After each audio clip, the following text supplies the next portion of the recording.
ನಮಸ್ಕಾರ ಆತ್ಮೀಯ ವಿದ್ಯಾರ್ಥಿಗಳೇ, ಇದು ಎಸ್-ಎ-1 ನಲ್ಲಿ ಕೇಳಿರುವಂತಹ 28ನೇ ಪ್ರಶ್ನೆ ಆಗಿದೆ. ದಯವಿಟ್ಟು ಇದನ್ನ ಮೊದಲು ಬಿಡಿಸೋಣ, ತದನಂತರ ಕ್ವಶನ್ಗೆ ಹೋಗೋಣ.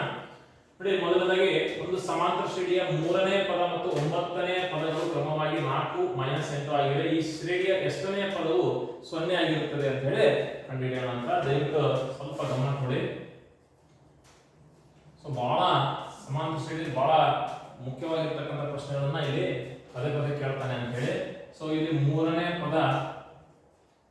ಪದವು 4 ಆಗಿದೆ. ಅದೇ ರೀತಿಯಾಗಿ ಮತ್ತೊಂದು 9ನೇ ಪದವು ಏನಾಗಿದೆ -8 ಆಗಿದೆ. ಇಲ್ಲಿ 3ನೇ ಪದ ಅಂತಂದ್ರೆ ನಾವು a3 = 4 ಅಂತೀವಿ. a3 ಅಂತಂದ್ರೆ ಇದು a + 2d = 4. ಇದು a + n - 1 × d ಸೂತ್ರವನ್ನು ಹಾಕಬಹುದು ಅಥವಾ ಅದರ ಸಾಮಾನ್ಯ ರೂಪಕ್ಕಾದರೂ ನೀವು ತಗೊಳ್ಳಿ. ಇಲ್ಲಿ 9ನೇ ಪದ ಇದು a9 = -8. ಅದೇ ರೀತಿ a9 ಅಂದ್ರೆ a + 8d = -8 ಆಗಿದೆ. ಓಕೆ, ಇವೆರಡು ದತ್ತಾಂಶಗಳಾಗ್ತವೆ. ಇಲ್ಲಿ ನೀವು ಇದನ್ನ ಸಮೀಕರಣ 1 ಅಂದ್ರೆ ಇದನ್ನ ಸಮೀಕರಣ 2 ಅಂದ್ರೆ ಎರಡು 1ನೇ ಸಮೀಕರಣ ಮತ್ತು 2ನೇ ಸಮೀಕರಣದಿಂದ ನಾವು ಇದನ್ನ ಲೆಕ್ಕ ಮಾಡಿದಾಗ a + 2d = 4, a + 8d = -8 ಆಗಿದೆ. ಗಮನಿಸ್ರಿ. ಇದು ಎರಡು ಚರಾಕ್ಷರಗಳ ರೇಖಾತ್ಮಕ ಸಮೀಕರಣದಲ್ಲಿ ನಾವು ವರ್ಜಿಸುವ ವಿಧಾನ ಏನು ಯೂಸ್ ಮಾಡ್ತೇವೆ, ಅದನ್ನೇ ಇಲ್ಲಿ ಕೂಡ ನಾವು ಯೂಸ್ ಮಾಡ್ತೇವೆ. ನೋಡಿ, ಇಲ್ಲಿ +1 ಇದೆ.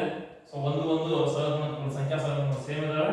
ಆದ್ರೆ ಪ್ಲಸ್ ಇದೆ, ಇಲ್ಲಿ ಪ್ಲಸ್ ಇದೆ. ಇದು ಏನಾಗಬೇಕು? ಮೈನಸ್ ಆಗಬೇಕು. ಇದನ್ನು ಮೈನಸ್ ಆಗಬೇಕಾಗಿದೆ. ಹಾಗಾಗಿ ಎಲ್ಲವನ್ನೂ ಕೂಡ ಚೇಂಜ್ ಮಾಡಬೇಕಾಗುತ್ತೆ. ಪ್ಲಸ್ ಇದ್ದು ಮೈನಸ್ ಆಯ್ತು, ಪ್ಲಸ್ ಇದ್ದು ಮೈನಸ್ ಆಯ್ತು, ಮೈನಸ್ ಇದ್ದು ಪ್ಲಸ್. ಫೈನಲಿ +1a -1a ಎರಡು ಏನಾಗ್ತವೆ? ಕ್ಯಾನ್ಸಲ್ ಆಗ್ತವೆ. +2d -8d ಏನಾಗುತ್ತೆ? -6d ಆಗುತ್ತೆ. ಫೈನಲಿ 4 + 8 ಇದು 12 ಆಗುತ್ತೆ. 4 + 8 12 ಆಗುತ್ತೆ. d = 12. ನೋಡಿ, ಇಲ್ಲಿ -6 ಇದೆ. -6 ನ ಕಡೆ ಕಳಿಸಿದ್ರೆ ಏನಾಗ್ತದೆ ಅಂದ್ರೆ +6 ಅಂತ ಹೇಳ್ತೇವೆ ನಾವು ಸಾಮಾನ್ಯವಾಗಿ. ಆದ್ರೆ ಅದು d ಜೊತೆಗೆ ಯಾವ ಸಂಬಂಧದಲ್ಲಿ ಇದನ್ನ ಗಮನಿಸಬೇಕು. d ಜೊತೆಗೆ ಏನಾಗಿದೆ? ಅದು ಗುಣಾಕಾರ ಸಂಬಂಧ, ಅಂದ್ರೆ -6 ಗುಣಾಕಾರ d ಇದೆ. ಈ ಗುಣಾಕಾರ ಸಂಬಂಧದಲ್ಲಿರುವಂತಹ ಈ -6 ನ ಆ ಕಡೆ ಕಳಿಸಿದಾಗ ಏನಾಗ್ತದೆ? ಇದು ಭಾಗಾಕಾರ ಸಂಬಂಧವಾಗುತ್ತೆ. -6 ಸೇಮ್ ಬರ್ತದೆ, -6 ಬರ್ತದೆ. ಇಲ್ಲಿ 6 1 6 6 2 12. d = ಉಳಿದಿದೆ ಇದು d = ಫೈನಲಿ ಈ ಮತ್ತೆ d = -2 ಅನ್ನು ನಾವೇನು ಮಾಡ್ತೇವೆ? d = -2 ಅನ್ನು ಸಮೀಕರಣ 1ರಲ್ಲಿ ಆದೇಶ ಮಾಡ್ತೇವೆ. ಇದನ್ನ ಆದೇಶಿಸಿದಾಗ ಏನಾಗುತ್ತೆ ಅಂದ್ರೆ a + 2d = 4. a ಅಂದ್ರೆ a + 2d ಅಂದ್ರೆ -2 = 4. a + +× - +× -2 2 4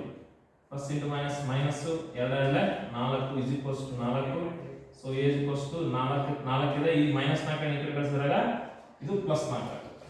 ಫೈನಲಿ a = ಎಷ್ಟಾಯ್ತು? 4 + 4 8 ಆಯ್ತು. ನೋಡಿ, d ಅಂದ್ರೆ -2, a ಅಂದ್ರೆ 8. ಇವಾಗ ನಾವೇನ್ ಮಾಡ್ಬೇಕಿದ್ರೆ ಎಷ್ಟನೇ ಪದವು 0 ಆಗಿರುತ್ತೆ ಅಂತ ಹೇಳ್ತಾನೆ. ಎಷ್ಟನೇ ಪದವು 0 ಆಗಿರುತ್ತೆ ಅಂತ ಹೇಳಿ ಕಂಡುಹಿಡಿಯೋಣ. ನೋಡಿ, an ಎಷ್ಟನೇ ಪದ ಇದು 0 ಆಗಿದೆ ಅಂದ್ರೆ ಏನ್ ಕಂಡುಹಿಡಿಯಬೇಕು? n ಅನ್ನ ಕಂಡುಹಿಡಿಯಬೇಕು. ನಮಗೆ ಇರೋದೇನಪ್ಪ ಅಂದ್ರೆ a ಅಂದ್ರೆ 8 ಕಂಡುಹಿಡಿದಿವಿ, d ಅಂದ್ರೆ -2 ಅಂತ ತಗೊಂಡ್ವಿ. ಇದರಿಂದ ನಾವು ಮತ್ತೆ an ಸೂತ್ರವನ್ನು ಹಾಕಬಹುದು. an = a + n - 1 × d ಅಂತ ಹೇಳ್ತೇವೆ. an ಅಂದ್ರೆ ಇದು 0 ಆಗಿರುತ್ತದೆ, a ಅಂದ್ರೆ 8 ಆಗಿದೆ, +n ಅಂದ್ರೆ ಗೊತ್ತಿಲ್ಲ, -1 × d ಅಂದ್ರೆ -2. ಇದು +8 ಈ ಕಡೆ ತಗೊಂತೀನಿ, ಏನಾಗುತ್ತೆ? -8 ಆಗುತ್ತೆ. n - 1 × -2 ಇದೆ, -2 ಅನ್ನು ಬರ್ಕೊಂತೀನಿ.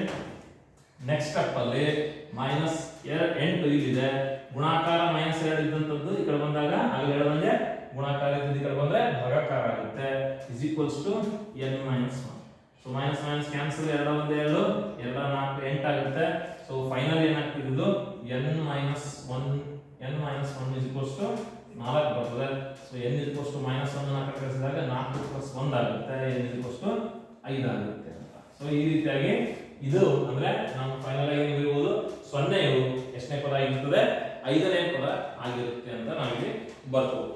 ಅದೇ ರೀತಿಯಾಗಿ ನಾವು ಮತ್ತೊಂದು ಇದೇ ಸಮಾಂತರ ಶ್ರೇಣಿಯಲ್ಲಿ ಕೇಳಿರುವಂತಹ ಒಂದು ಅಥವಾ ಕ್ವಶನ್ ಇದು 28ನೇ ಕ್ವಶನ್ ನಲ್ಲಿ ಇದನ್ನ ಯಾವ ರೀತಿ ಸಾಲ್ವ್ ಮಾಡಬೇಕು ಅಂತ ನೋಡೋಣ.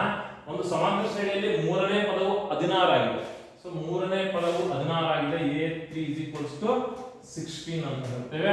ನೆಕ್ಸ್ಟ್ 7ನೇ ಪದವು ಇಲ್ಲಿ ನೋಡ್ಕೊಂಡ್ರೆ 7ನೇ ಪದವು ಏನಾಗಿದೆ ಅಂದ್ರೆ 5ನೇ ಪದಕ್ಕಿಂತ 5ನೇ ಪದ ಅಂದ್ರೆ 5 ಅಂತ 5ನೇ ಪದಕ್ಕಿಂತ 12 ಹೆಚ್ಚಾಗಿದೆ ಪ್ಲಸ್ 12 ಹೆಚ್ಚಾಗಿದೆ ಗಮನಿಸಬೇಕು. ಸೊ ಈ ರೀತಿಯಾಗಿ ನಾವು ಇದನ್ನ ಬರ್ಕೊಳ್ತೇವೆ. ಸೊ ಮೂರನೇ ಪದ 16 ಆಗಿದೆ. a plus 2d is equals to 16. ಹಾಗಾದ್ರೆ ಇದನ್ನ ಸಮೀಕರಣ 1 ಅಂದ್ರೆ ನೆಕ್ಸ್ಟ್ a 7 ಅಂದ್ರೆ a ಪ್ಲಸ್ 6d ಅಂತ ಹೇಳ್ತೇವೆ ಇಸ್ ಈಕ್ವಲ್ಸ್ ಟು a 5 ಅಂದ್ರೆ a ಪ್ಲಸ್ 4d ಅಂತ ಹೇಳ್ತೇವೆ ಪ್ಲಸ್ 12 ಆಗಿದೆ. ಸೊ a ನ ನಾವು ಈ ಕಡೆ ತಗೊಂಡಾಗ ಇದೇನಾಗ್ತದೆ a ಮೈನಸ್ a ಆಗ್ತದೆ. ಇದನ್ನ ಕ್ಯಾನ್ಸಲ್ ಕೂಡ ಮಾಡಬಹುದು. a 6d ಪ್ಲಸ್ 6d ಇದೆ. ಇದು ಪ್ಲಸ್ 4d ಗೆ ಕಳ್ಕೊಂಡ್ರೆ ಮೈನಸ್ 4d. ಇದು is equals to 12 is equals to 12 ಇರ್ತದೆ. ಇವೆರಡು ಕ್ಯಾನ್ಸಲ್ ಆಗ್ತದೆ. So finally 6d minus 4d ಎಷ್ಟಾಗುತ್ತೆ? ಇದು 2d ಆಗುತ್ತೆ is equals to 12. So d is equals to 12 ಗುಣಾಕಾರ 2 ಈ ಕಡೆ ಕಳಿಸಿದ್ರೆ ಭಾಗಾಕಾರ 2. So d is equals to ಎಷ್ಟಾಗುತ್ತೆ? 6 ಆಗುತ್ತೆ. ಸೊ ನಾನು ಏನು ಮಾಡ್ತೀನಿ d ಇಸ್ ಈಕ್ವಲ್ಸ್ ಟು 6 ಅನ್ನು ಸಮೀಕರಣ 1ರಲ್ಲಿ ಏನು ಮಾಡ್ತೇನೆ ಆದೇಶಿಸ್ತೇನೆ. ಹಾಗಾದ್ರೆ ಸಮೀಕರಣ 1ರಲ್ಲಿ d ನ ಬೆಲೆ 6 ನ ಆದೇಶ ಮಾಡಿದಾಗ a plus 2 into 6 is equals to 16. So a plus 2 12 is equals to 16. So a is equals to 16 ಇದೆ ಪ್ಲಸ್ 12 ಕಳಿಸಿದ್ರೆ ಮೈನಸ್ 12 ಆಗುತ್ತೆ. So a is equals to 16 ರಲ್ಲಿ 12 ಅಂದ್ರೆ 4. ಸೊ ನೋಡಿ d ಅಂದ್ರೆ 6 a ಅಂದ್ರೆ 4. ಇದನ್ನ ನಾವು ಇಲ್ಲಿ ಫೈಂಡ್ ಮಾಡ್ತೀವಿ. ಹಾಗಾದ್ರೆ ಈ ಶ್ರೇಣಿಯಲ್ಲಿ 20ನೇ ಪದವನ್ನ ಕಂಡುಹಿಡಿದ ಅಂತ ಹೇಳ್ತಾನೆ. ಗಮನಿಸ್ರಿ ನೋಡಿ. ಈಗ a ಅಂದ್ರೆ 4 ಬಂತು, b ಅಂದ್ರೆ 6 ಬಂತು. ಸೊ ಏನ್ ಕಂಡುಹಿಡಿದ ಅಂತ ಹೇಳ್ತಾನೆ. ಈ ಶ್ರೇಣಿ 20ನೇ ಪದ ಅಂದ್ರೆ n is equals to 20 ಅಂದ್ರೆ a20 ಅನ್ನ ಏನ್ ಮಾಡಬೇಕು ನಾವೀಗ ಕಂಡುಹಿಡಿಯಬೇಕು. 20ನೇ ಪದವನ್ನ ನಾವೀಗ ಕಂಡುಹಿಡಿಯಬೇಕು ಅಂತ ಸೇಮ್ ಮತ್ತೆ a ನ ಸೂತ್ರ ಹಾಕಬೇಕು. a n is equals to a plus n minus 1 into d ಅಂತ ಹೇಳ್ತೀವಿ. ಸೊ a n ಅಂತಂದ್ರೆ a20 is equals to a ಅಂದ್ರೆ 4 plus n ಅಂದ್ರೆ 20 minus 1 into d ಅಂದ್ರೆ ಎಷ್ಟಾಗಿದೆ? 6 ಆಗಿದೆ. ಸೊ ಫೈನಲಿ ಸೊ a 20 ಅನ್ನು ಕಂಡುಹಿಡಿತಾ ಇದ್ರೆ is equals to 4 ಪ್ಲಸ್ ಈಗ ಪ್ಲಸ್ 19 ಅಲ್ವಾ? 20 ರಲ್ಲಿ 19 into 6 that equals to 4 plus 19 6 ಎಷ್ಟಾಗುತ್ತೆ? 54 ಒಂದು 114 ಆಗುತ್ತೆ. So that equals to 4 plus 114 118. So 20ನೇ ಪದ ಎಷ್ಟಾಗಿದೆ ಹಾಗಾದ್ರೆ?